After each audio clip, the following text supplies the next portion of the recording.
Hello, everyone. My name is Alexander Konarski, and I'm here at Wonders of Wildlife.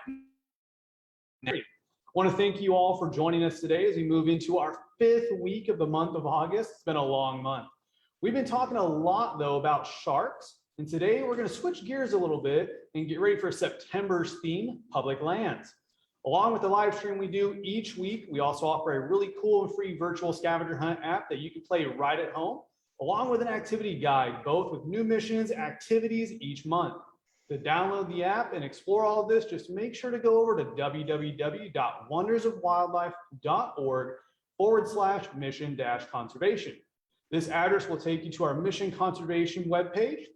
On this page, check the box to the right that says get the app and just click the download button and follow the instructions. Once you have that app downloaded, just create a user account and log in. Next, hit the search bar and type in mission conservation. This is where all of our at-home missions will pop up for you to play. If you look a little bit further down, you're going to see our featured missions. Featured missions are the most current missions we have to offer. And then the last place that I want to bring your attention to is at the very bottom where it says scheduled missions and activities. This section is going to show you all the missions that we have live, including our current mission, sharks. If you click on the plus sign, it'll drop down the tab and you can find the link to the activity guide for this month's mission. The activity guide will have a craft, a fun outdoor activity, and something that you can do to help sharks. Make sure to be on the lookout next month for our September mission, as well as a bonus Smokey the Bear mission from our partners over at the USDA Forest Service. I'm currently standing in our wildlife galleries here at Wonders of Wildlife. And now I just mentioned an iconic forest icon, Smokey the Bear. We all know his catchphrase of only you can prevent forest fires.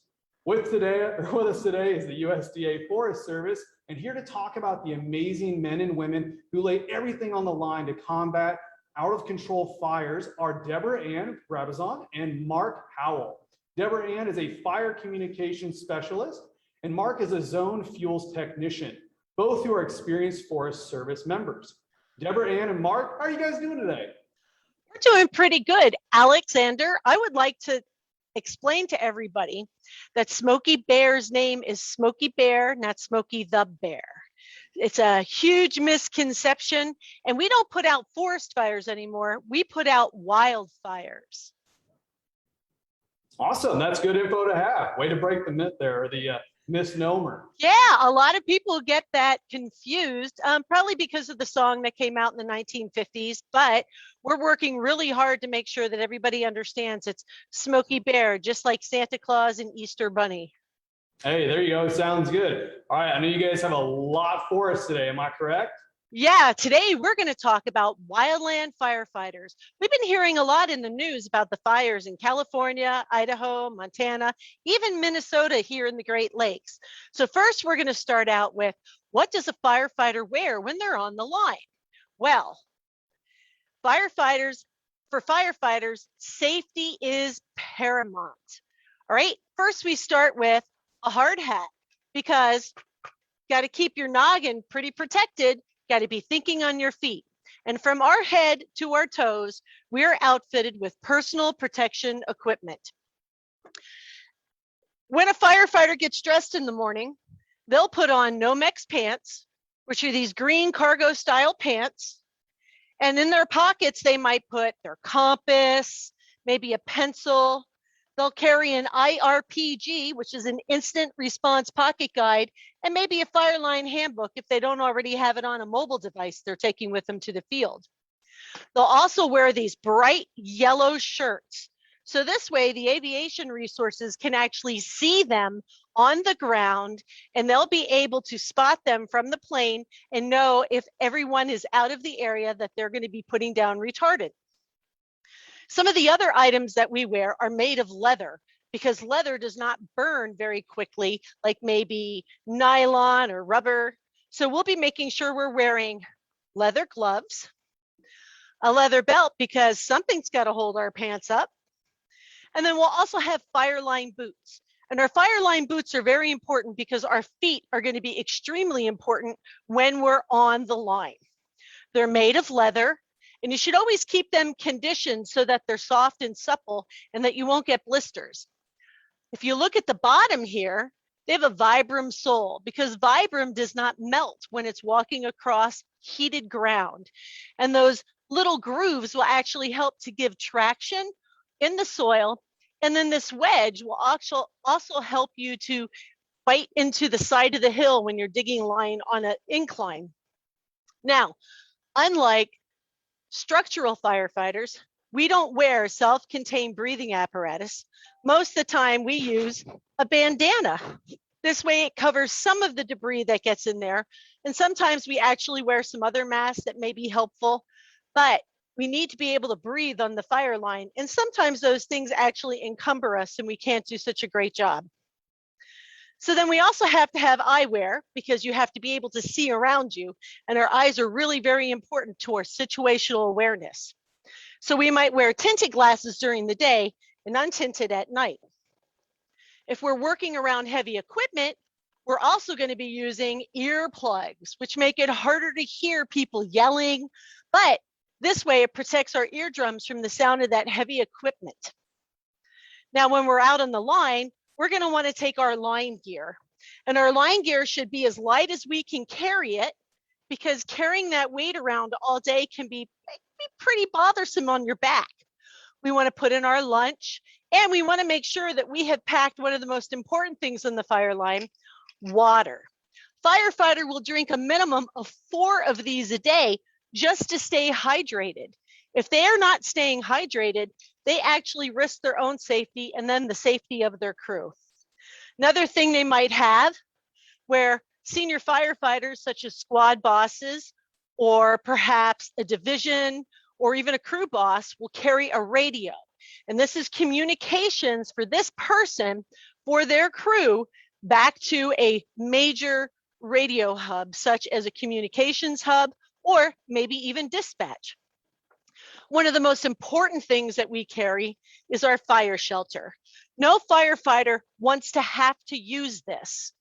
That means we've gotten too close to the fire and we have come to a severe point in not being able to turn back. Numerous firefighters have had their lives saved because they've had a fire shelter. But, well, it's the one thing you never leave in your truck, under your bed, or maybe even propping your door open. This is a must-to-have on the fire line.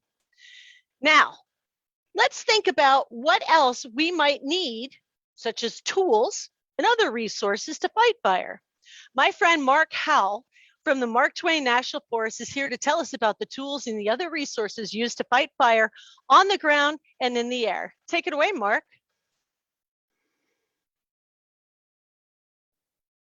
Thank you, Deborah Ann. Really quickly, let's talk about fire triangle before we get into the tools. So fire needs 3 things or it can't keep going: oxygen, heat, and fuel, right? These form a triangle.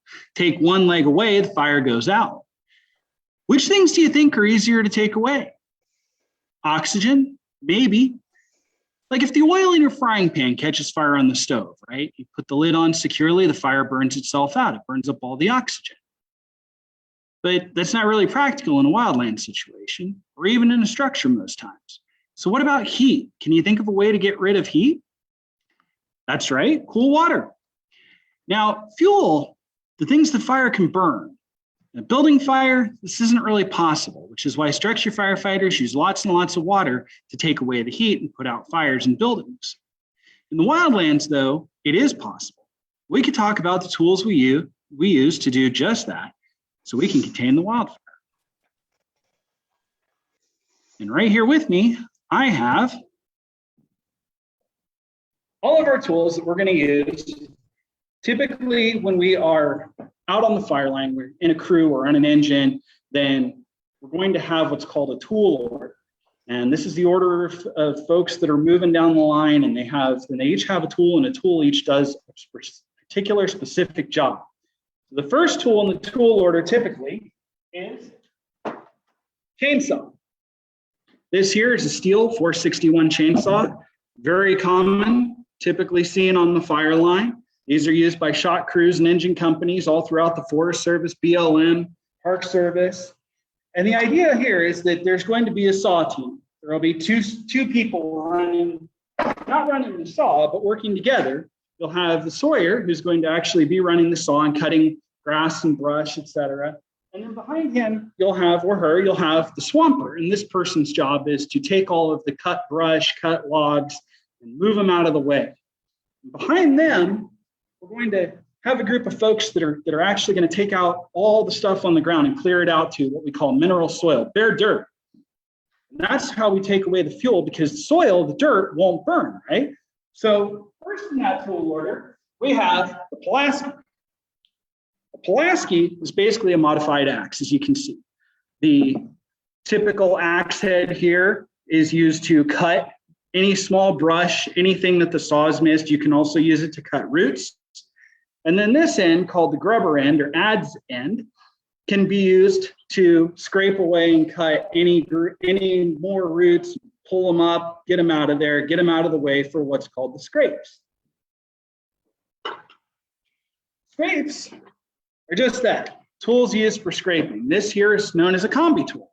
It can be used like this and used to scrape away anything, any leaves, needles, roots, anything else, everything else that the Pulaskis have dug up and grubbed up, you can scrape away down to the mineral soil.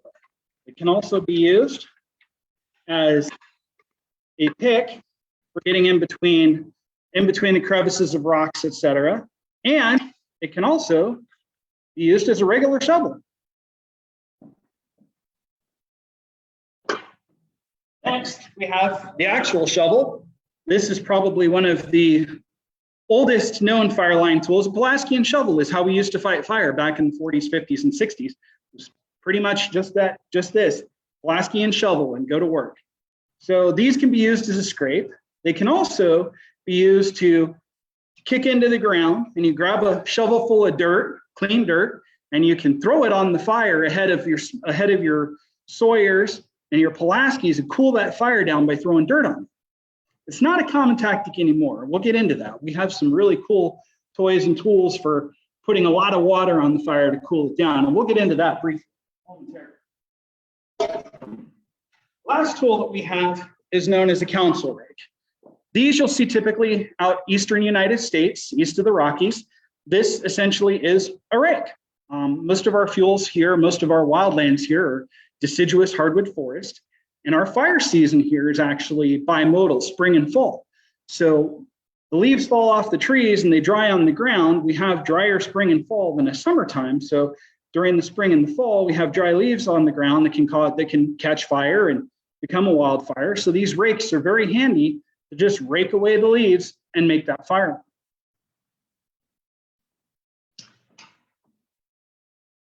So now we've talked about some of the tools on the ground. Let's talk about some of our aerial tools.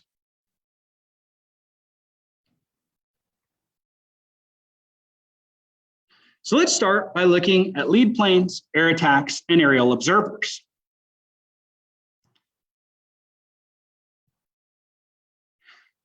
Aerial observer planes, and occasionally air attacks, fly and search for fires after lightning storms or on high fire danger days.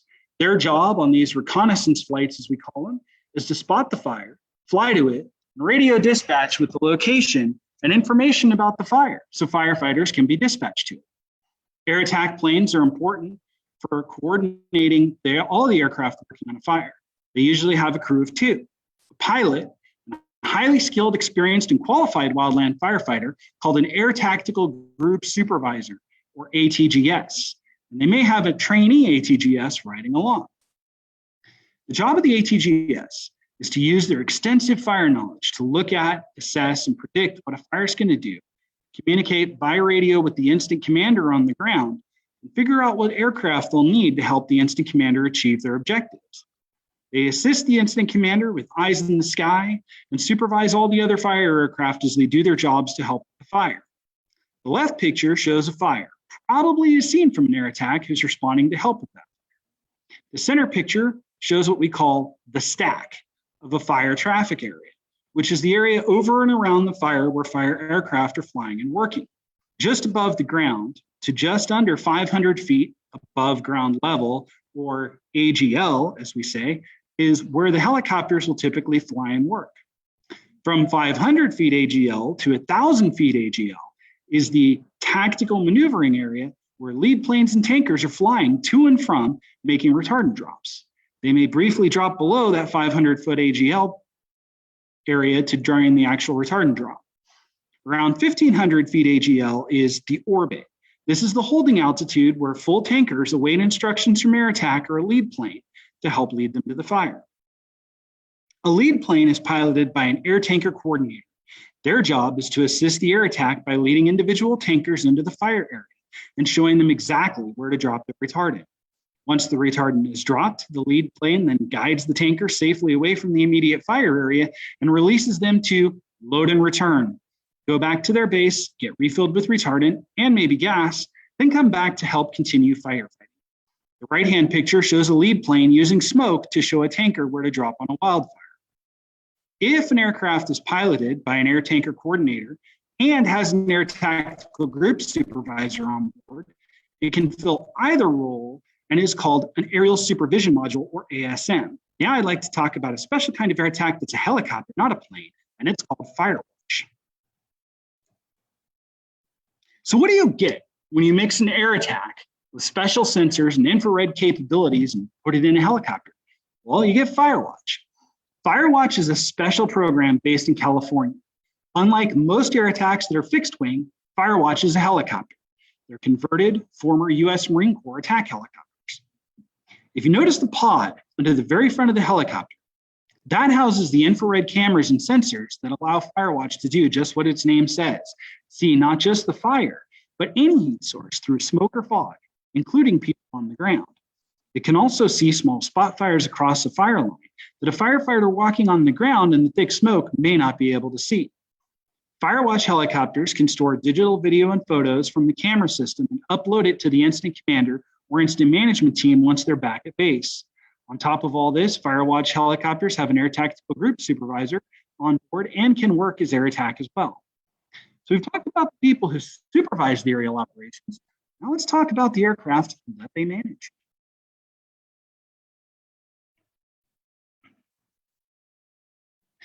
SEAT stands for Single Engine Air Tanker. Like Dusty Crop Hopper from planes, these tankers don't hold much retardant, but they're small, quick, and maneuverable, making them perfect for grass and sage fires, or places where larger tankers can't maneuver. Their small size means they can operate from almost any airport or even a tiny little airstrip. Now let's talk about the SEAT's big brother, the LAT, or large air tanker. As fires get bigger, we need bigger aircraft to help fight them. Large air tankers carry more than twice the retardant of a SEAT, so they can drop a much longer line of retardant or make several smaller drops to help protect structures or firefighters. Older large air tankers were ex-military propeller or turboprop aircraft, such as the S2T turbo trackers, still in use by CAL FIRE, or the P2V or P3. As those aircraft age, they're being replaced by civilian aircraft that you might see at a busy airport, such as the RJ-85, MD-87, or BAE-146, but modified to carry retardant instead of people. Due to their larger size, these air tankers can only operate from mid-size airports like those found in small to medium cities. Modern military aircraft, though, they still help with firefighting. U.S. Air Force Reserve and National Guard have C-130 cargo planes fitted with a special system called MAFs. So what's MAFs and how does it work? MAFs stands for Modular Airborne Firefighting System. It is a large, self-contained unit with retardant tanks and pumps that fits inside the cargo space of a C-130 cargo plane. The nozzles you see at the back of this picture that are pointing up right now point down when the system is loaded. It sprays up to 3,000 gallons of fire retardant and can put down a retardant line 100 feet wide and a quarter mile long in under 5 seconds. When the MAF C-130 returns to the airport to reload, it'll only take 12 minutes to refill and be ready to go back to the fire. Military pilots are specially trained and qualified to fly the MAF C-130 on fires, but even then, they need a lead plane to help them fly safely into and out of the fire traffic area. Now, we have even bigger planes that are called VLATs.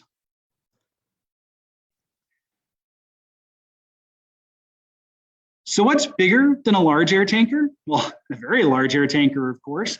These are all modern, large cargo or passenger jets that are modified for work as air tankers. They carry the most retardant of any air tanker, over 8,000 gallons. This means they can drop almost a mile of retardant in a single pass. Their big size and heavy weight mean they work best on flat open ground or a high ridge top where they have room to maneuver. For this reason, VLATs are popular in Australia where the terrain is more open. Like most large air tankers, a VLAT will need a lead plane to help guide them into and out of the fire area. So now I'd like to talk about a special kind of tanker called a scooper. Scoopers are special since, unlike a tanker that has retardant pumped into it in an airport, scoopers do just that. They scoop water into their tanks to be delivered on a fire. Because of this, they require long, flat bodies of water, like big lakes, to scoop water up and fill their tanks. Since they use water instead of retardant, they drop right on the fire's edge to cool it down and help knock the fire down, so engines or crews can do work on the fire's edge. So that wraps up all the fixed wing aircraft. Let's take a look at rotor wings or helicopters.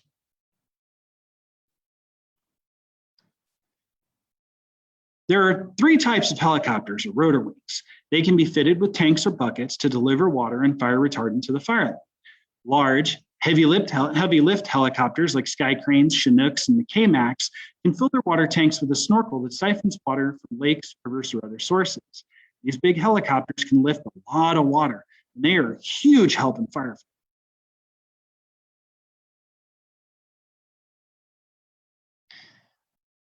A Type 2 helicopter. These are arguably the most versatile pieces of equipment on a fire. They can carry a squad of firefighters to the fire's edge. Then they unpack a bucket and sling it underneath to carry about 300 gallons of water to help fight the fire. If someone gets injured, they can set down, drop the bucket off, and carry the injured person out to meet with an ambulance or air medevac helicopter to take them to the hospital. And lastly, we have the little guys, the Type 3 helicopters. And although Type 3s are smaller, they have higher cruise speed than a typical Type 2 and can arrive on the scene of an initial attack wildfire faster. They're capable of carrying 4 to 5 firefighters at a time and use a 180-gallon water bucket. Some Type 3 helicopters also have short haul capability to transport injured firefighters to meet with emergency medical service ambulance or helicopters. So that covers aerial resources. Let's go back to the ground.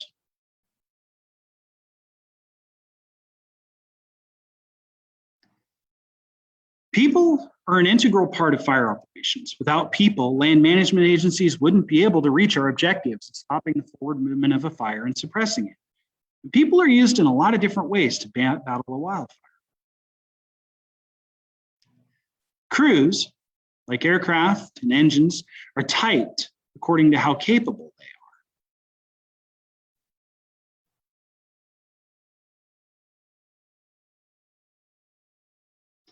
Crew types can go from Type 3, least capable, to Type 1, hotshots, the most capable kind of crew, with the experience and qualifications of the crew members being the most important factor deciding their typing. Type 3 crews aren't very common, and when they are used, they're kept on quiet areas of a fire where high fire activity and high danger are not likely. Type 2 crews are the next most capable. They're commonly found on all but the most active and dangerous parts of a fire. Type 2 IA crews have more qualified firefighters and can break down, as we call it, into 2 to 3 modules or squads, each with its own qualified leadership. Working side by side, the crew's main responsibilities are to construct fire lines, which look a lot like a wide trail around wildfires to contain and control them by removing fuel that wildfires need to spread. To do this, hand crews use the tools that we discussed: Pulaskis, shovels, chainsaws to clear flammable materials and scrape or dig the mineral soil. Hand crews can also burn out fire areas and mop up after fires. Hand crews typically begin constructing fire line from an anchor point. An anchor point can be a road, a lake, a stream, river, other large rock outcropping, or anything else that doesn't burn very well. It's used to minimize the chance of the hand crew being outflanked by the fire while fire line is being constructed. In addition to digging fire lines, hand crews cut open smoldering trees to put out the sparks and spread water dropped by helicopters or supplied by engine crews.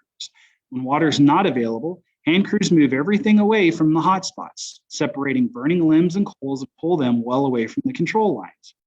Hand crews also patrol fire lines to make sure the fire stays within them. Talking about crews, Type 2 IA crews are just below hotshots in capability.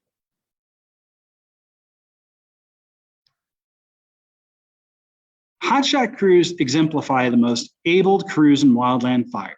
They're called hotshot crews because they work on the hottest part of wildfires. Designation as an interagency hotshot crew, or IHC for short, is a big deal. It's the result of years of work, training, and experience.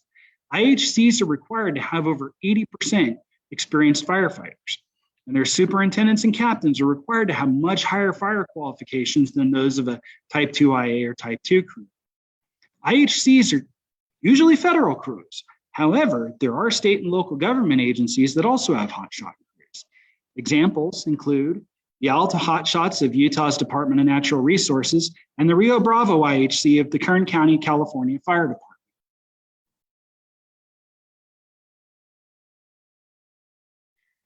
Engine crew members are firefighters highly trained in water handling. They operate not only the fire engine's pump, but other portable pumps as well, and set up hoses and appliances to pump water to the fire to put it out. Engine crews can be as small as 2 people to up to 10 people. They respond to reports of new wildfires and serve as initial attack forces. They serve as holding forces on prescribed fires and wildfires to keep the fire from crossing the established perimeter. They use hand tools, water, and foam to put out fires and keep vegetation and structures from burning. They patrol forests and grasslands, searching for wildfires, and they promote fire prevention with campers and other national forest and other land management agencies visitors. Or they can support burning operations on wildfires and prescribed fires by extinguishing spot fires that cross the fire line. Now let's look at the equipment that firefighters use to make their jobs easier. Like crews and aircraft, engines are also typed from most to least capable. In this case, from a Type 1 to Type 7. With engines, the things that govern its typing are, first, how much water it can pump, second, the tank size, and third, the amount of hose it carries. A Type 1 or Type 2 engine is a large structure pumper like you might see in your city fire department. These engines have huge pumps capable of pumping 1,000+ gallons a minute. However, they're also big, way too bulky for most wildland fire uses. In wildfire, you'll see these big engines guarding homes to ensure they don't burn from the fire. Type 3 engines are the largest typical wildland engine, followed by Type 4s. Type 3s have bigger pumps, while Type 4s have bigger tanks generally. The 2 right-hand pics, the bottom engine is an older model Type 3, and the top picture could be a modern Type 3 or 4, depending on how it's set up. Type 5s are rare, generally have large tanks with smaller pumps. A Type 6, which is the large picture on the left, or a Type 7, which is the smaller scaled down version of the 6, are some of the most common wildland firefighting vehicles and what people think of when they hear brush truck.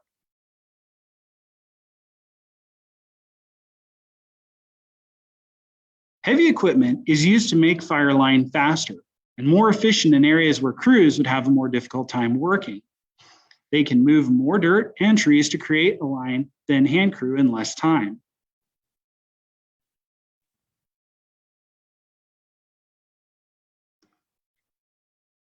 Dozers and equipment, heavy iron as we call it, can function much like a hand crew, except mechanized and much, much bigger.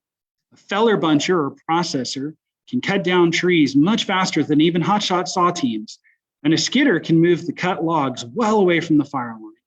Then bulldozers come along to act like giant shovels, scraping the ground down to mineral soil and complete a much wider fire line much faster than a hand crew.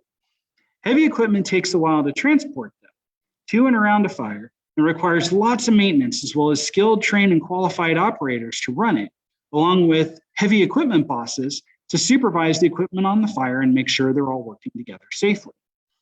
Heavy equipment cannot work safely on very steep slopes and leave those areas to hotshot crews. In the West, bulldozers are used to build fire line on flatter ground. In the Midwest and Southeast, tractor plows are often used to construct fuel breaks. Military surplus heavy equipment is often repurposed to local volunteer firefighting departments to be converted as wildland fire equipment. Now let's take a look at some crews that work with aviation resources like this. smoke jumpers, Helitack, and repellers.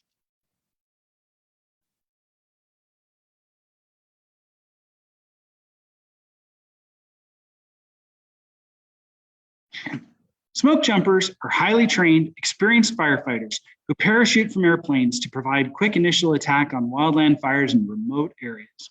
The Forest Service employs about 320 smoke jumpers and operates 7 jump bases, 1 in California, 1 in Oregon, 1 in Washington, 2 in Idaho, and 2 in Montana. Smoke jumpers travel all over the country, including Alaska, to provide highly trained, experienced firefighters and leadership for quick initial attack on wildland fires in remote areas. Firefighting tools, food, and water are dropped by parachute to the firefighters after they land near the fire. This makes them self-sufficient for the first 48 hours. Most smoke jumpers work from late spring through early fall.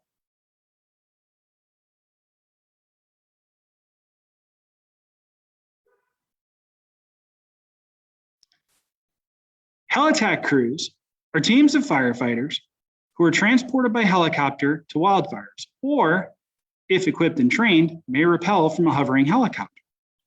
Helicopters provide rapid transport, enabling Helitack crews to quickly respond to and assess a wildfire situation. Once on the ground, crews build fire lines using hand tools, chainsaws, and other firefighting tools. They often remain overnight in remote locations. After they've completed their assignment, the crew members have to pack up to 120 pounds of equipment over difficult terrain to reach a pickup line. Helicopter crew members may also perform other duties such as tree falling, firing operations, delivering people and equipment, and managing helibases. 4 of the U.S. Forest Service Helitack crews are also trained and equipped to perform emergency medical short haul. Emergency medical short haul is used to remove a critically injured party by lowering trained emergency response personnel attached to a fixed line beneath the helicopter into an area to attach the injured party to the line and then extract them and the emergency response personnel out of the area and then transport them to definitive medical care.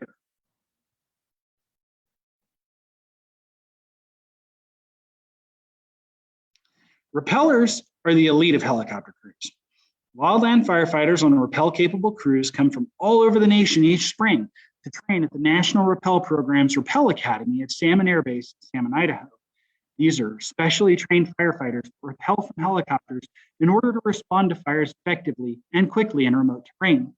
Rappellers may land near a wildfire, but if there's no landing zone close by, they can utilize their skills to rappel from the hovering helicopter. Once on the ground, crews fight the fires using hand tools, chainsaws, and other firefighting tools. Aerial delivered firefighters provide a fast, mobile, highly qualified, and capable addition to wildland fire response.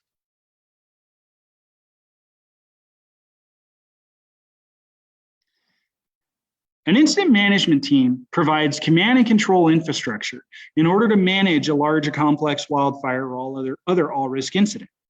Their skills and abilities are used to focus on the operational, logistical, information, planning, fiscal, community, political, and safety issues associated with complex incidents. Incident management teams include people from federal, state, local, tribal, and territorial entities. There are national Type 1 incident management teams that manage large-scale, complex incidents anywhere in the United States. These incidents usually involve large wildfires, but Type 1 teams can be assigned to any complex, all-risk situation. This could include hurricanes, floods, and other disasters. Several Type 1 teams were assigned to assist FEMA after the September 11th attack and with the shuttle recovery effort and Hurricane Katrina.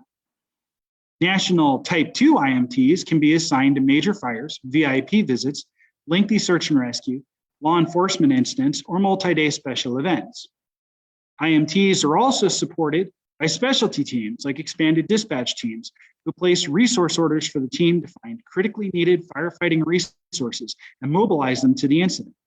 Buying teams allow the incident management team to make major purchases for the team as they work closely with the finance section. Team members from many state and federal agencies travel all over the country to answer the call for help.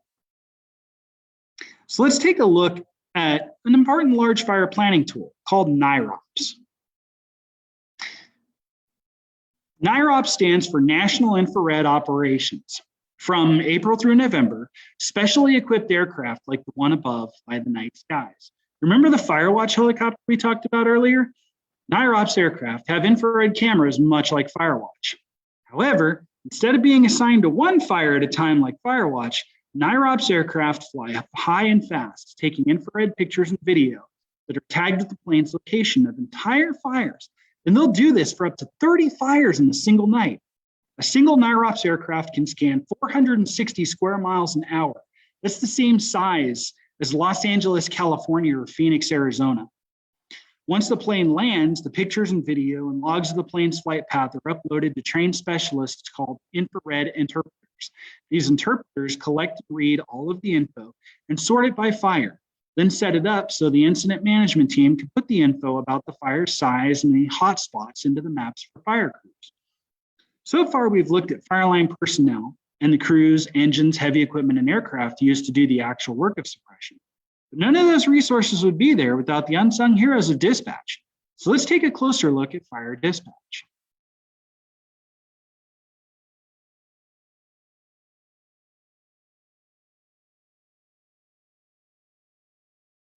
Dispatchers are responsible for mobilizing resources such as engine crews, helicopters, and air tankers to wildland fires and other incidents.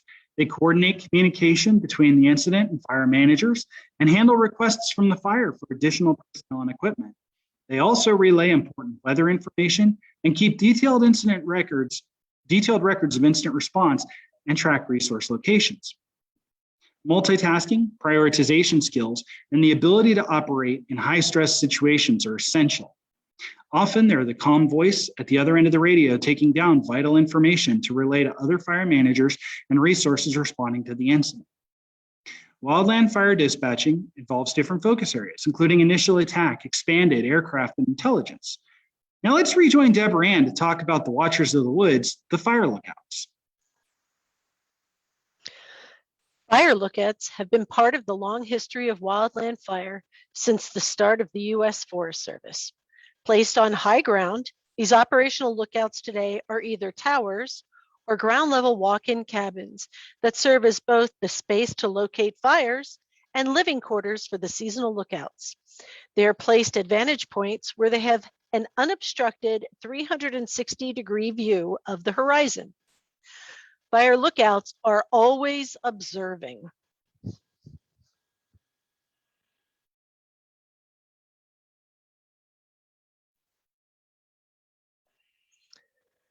They observe the weather, especially when lightning comes through, since lightning's downstrikes can ignite a wildfire.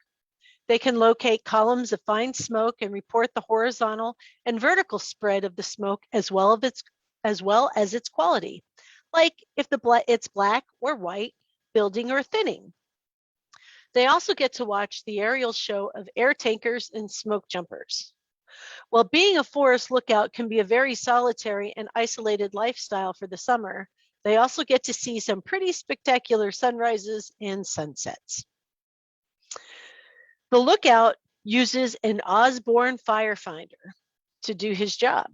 Developed in 1911 by William Bushnell Bush Osborne Jr., the Osborne Firefighter is in its 110th year of use by forest lookouts. It is accurate, requires no power to operate, and is a valued piece of equipment among the firefighting community. It was mass produced by 1913 by a company out of Portland, Oregon, and went through some major changes and upgrades over the years. The original instrument was 14 inches across, round, with a map of the surrounding area, and each of the 360 degrees of a compass etched around the rim. The disc was secured to an 8-sided, 1/8 inch steel base, which in turn was secured firmly to a tree stump. Let's learn how the fire lookout uses the firefinder to locate a wildfire. The alidade is the brass sighting mechanism consisting of a rear vertical slit and a front vertical horsehair stretched tight. The alidade is fastened precisely in the center of a circular map, which just so happens to be the map of the lookout's location and its surrounding topography. An arrow etched beneath the rear sight corresponds with a compass reading on the outside of the circle.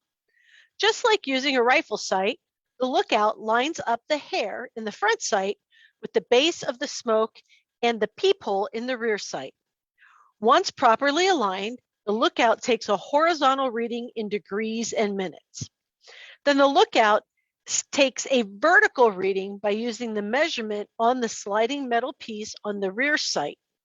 The lookout estimates the miles between his location at the tower and the side of the smoke by using the mile markers on the metal tape on the alidade. After the lookout shoots the azimuth, the lookout pinpoints the area of the smoke very closely and reports the location to the dispatcher so an aircraft or firefighter can investigate it and size it up.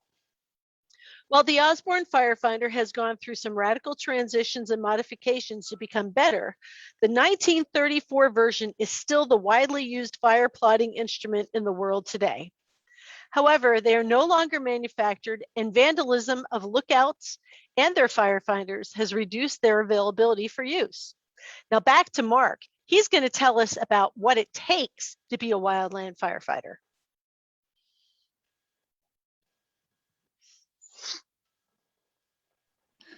Well, thank you, Deborah Ann. So what does it take to be a wildland firefighter? It takes several different things. It takes physical fitness, training, education, experience, and a little bit of knowledge of the natural world around you. So let's talk about each of those things. Physical fitness. Our basic physical fitness test is known as the PAC test. It's 3 miles in 45 minutes with 45 pounds on your back. It must be done every year to maintain your arduous firefighting qualifications. And that's just the beginning. Firefighters need to be in shape to hike for long times up and down steep hills carrying a heavy pack and tools, and to use those tools for long hours of hard work. For training, it starts with what we call the Basic 32 Wildland Firefighting Training, also known as Guard School. Classes and training are continuous and help prepare firefighters for more qualifications to advance their careers. Firefighters complete classes, and then we perform skills under the supervision of higher qualified personnel. And once our trainers approve of our skills, you can be awarded a higher qualification. Certain qualifications are required for some jobs, and qualifications can build on other qualifications in that same area. So as wildland fire becomes more complex, a college degree is becoming more and more attractive, and in some cases even necessary to compete for higher positions in wildland fire. Several universities and colleges offer 2- and 4-year degrees in wildland fire science and wildland fire ecology. These degree programs will help new or prospective firefighters advance their careers and give them a foundation of knowledge and skills to apply in fire management. As far as experience, we always say experience is the best teacher. No number of classes, no degree is ever going to prepare you perfectly for the reality of fighting fire.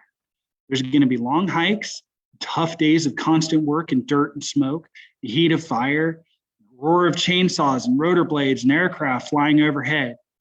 As we go to new places and see different forests and grasslands, shrub and desert areas, we can observe how fire acts and reacts in those areas. We build a deep pool of experience and knowledge to draw from to make good, safe fire decisions. The knowledge about the natural world. Are you curious about nature? Do you ever wonder why after a burn, some trees and plants come back quickly, other trees and plants do not? You want to sit at the top of a lonely peak and watch a blazing orange sunrise or sunset, and maybe both. Wildland firefighters spend a lot of our time out in nature, enhancing, protecting our precious natural resources. As a wildland firefighter, you'll learn valuable skills in conservation, forestry, fire, and leadership. Now let's go back to Deborah Ann for some final thoughts.